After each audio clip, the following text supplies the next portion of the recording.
It's not enough to build a new system or just replace the present system we have. What this book does is explain really how we have to go back to the moral purposes, to the civic purposes, and rebuild the type of economy that we really need.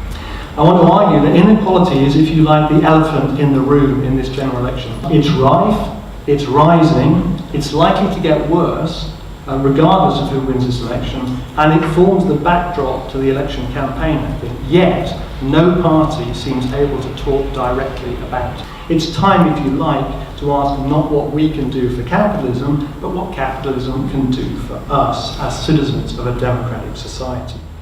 The market then is never and can never be a guarantor of equity or justice. Consequently, if we are to have social and economic justice or equity, it has to be imposed upon the market by the state in our name. That is the very nature of civic capitalism. Conditions of existence of civic capitalism are not exclusively, perhaps not even principally, domestic in character. In other words, we have to pay attention to the matter of how we think about, and then how we reconfigure, if we can, what is usually called the system of global governance.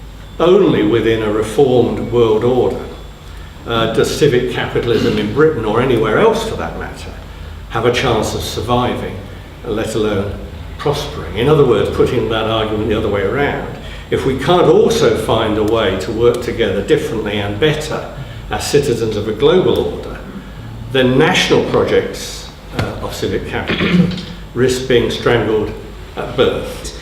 Too few academics have made a genuine attempt to reach out to the general public with their ideas and their work in the way in which I think Tony and Colin have tried to do. Let's not be just cynics about the current state of play. Let's instead be the champions of a new social, economic and political vision.